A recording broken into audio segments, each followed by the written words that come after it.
Welcome back to the Vibe Shift Podcast. This week we've been exploring a core problem that many people experience, but often struggle to put into words. I am being pulled in too many directions at once.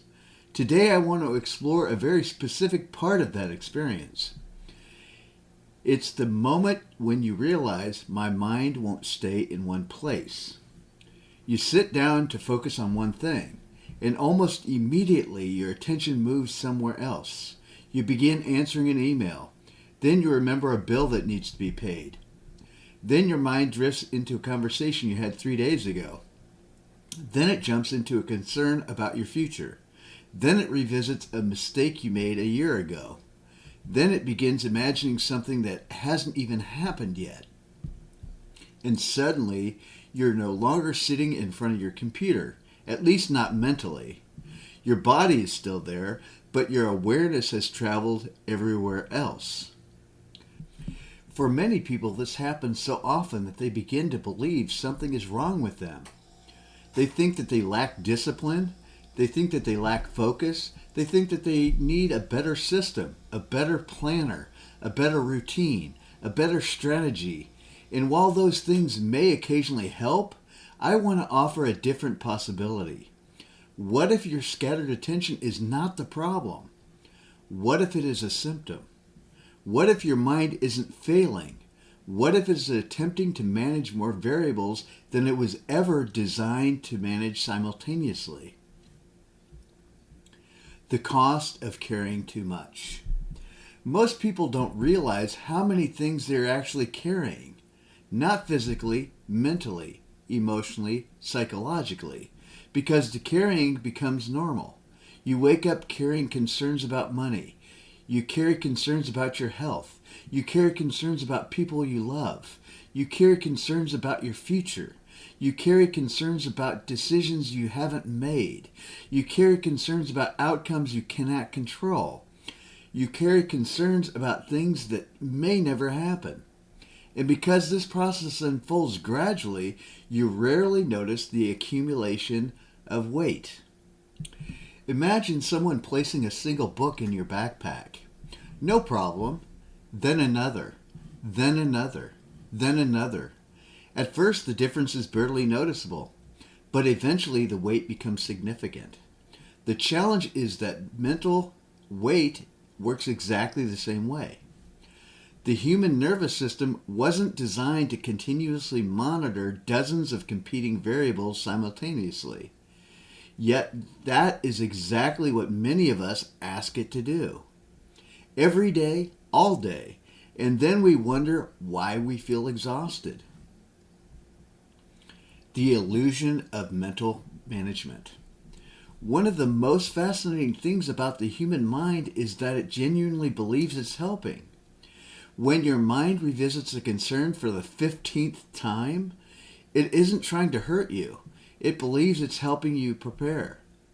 When your mind rehearses a future conversation, it believes it's helping you avoid mistakes. When your mind continuously scans for problems, it believes it's protecting you. The mind is attempting to create certainty. The challenge is that certainty is rarely available. Life remains uncertain. People remain unpredictable. The future remains unwritten. No amount of mental monitoring can completely eliminate uncertainty. Yet many of us spend enormous amounts of energy trying. Think about how much of your attention is devoted to managing scenarios that haven't happened. How much of your energy is devoted to preventing outcomes that may never occur. How many hours have been spent mentally preparing for experiences that never arrived? Most people discover the answer is a lot. When awareness becomes fragmented. Imagine standing in a room with 20 people all calling your name at the same time. One person wants to talk about work. Another wants to discuss finances. Another wants to discuss health. Another wants to discuss relationships. Another wants to discuss your future. Another wants to discuss your past. How focused would you feel? How calm would you feel? How present would you feel? You probably wouldn't. You would feel pulled. And that's exactly what many people experience internally. Their awareness is being pulled simultaneously by multiple competing demands. Not because they're weak, not because they're incapable, because there are simply too many voices competing for the same limited resource, your attention. The difference between awareness and ownership. This next insight may be one of the most important ideas we discuss all week. There is a difference between being aware of something and taking ownership of it. Most people unknowingly blur the line. A concern appears, immediately they begin carrying it. A possibility occurs, immediately they begin carrying it. A responsibility appears, immediately they begin carrying it. But awareness does not require ownership. You can be aware of uncertainty without carrying it all day. You can be aware of a future decision without obsessing over it. You can be aware of a challenge without making it the center of your mental universe. This distinction changes everything because it allows you to remain informed without being consumed. A myth of solving everything. Many people live as though peace will arrive once every problem is solved. But if you've lived long enough, you've probably noticed something. The moment one problem is solved, another appears. The moment one uncertainty disappears, another emerges. Life is dynamic. It is constantly changing, which means peace cannot depend upon the complete absence of problems. If it does, peace remains permanently postponed. Instead, perhaps peace emerges when we stop demanding certainty before allowing ourselves to experience calm. Perhaps peace emerges when we stop trying to mentally control every possible outcome. Perhaps peace emerges when we allow life to be what it is and has always been: uncertain, dynamic, unfolding. Reclaiming your attention. So what do we do? The answer is surprisingly simple. Not easy, but simple. We begin reclaiming our attention. Notice I didn't say control.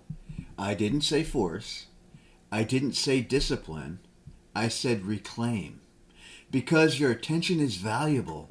It is one of the most powerful resources you possess. Where your attention goes, your experience flows. If your attention continuously lives in imagined futures, your experience becomes future-focused anxiety. If your attention continuously lives in past regrets, your experience becomes emotional heaviness. If your attention learns to rest more often in the present moment, your experience begins to change. Not because life changed, because your relationship with life changed. A different question. Most people ask, how do I manage everything? Perhaps a better question is, what deserves my attention right now? Not tomorrow, not next month, not next year, right now. Because there is a tremendous freedom in recognizing that you do not have to mentally solve every aspect of your life simultaneously. You can simply choose where your awareness rests next. The choice may be smaller than you think, but it is also more powerful than you realize. Closing reflection. As we conclude today's episode, I want to leave you with a reflection. What if your mind isn't scattered because you're broken? What if it's scattered because you've been attempting to carry more variables than anyone could possibly manage at once? And what if self-empowerment isn't about becoming capable of carrying everything? What if self-empowerment is learning that you can choose which variables deserve your attention right now? Just consider that, because that single realization has the potential to change everything. continuing the journey on the Vibrational Stage podcast. This week on the Vibrational Stage podcast, we've been taking this conversation much deeper. We'll explore why the mind becomes attached to monitoring future outcomes, how identity and responsibility become intertwined, why high-performing individuals often become trapped in cycles of constant mental management, and what it means to discover that you are not responsible for carrying every variable simultaneously. We'll also explore a powerful question.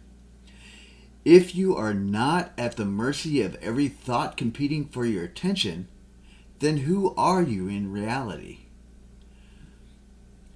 How the two shows differ. The Vibe Shift podcast is designed to help you recognize a challenge you may be experiencing right now. Through awareness, reflection, and practical insight, it helps illuminate patterns that may be previously gone unnoticed.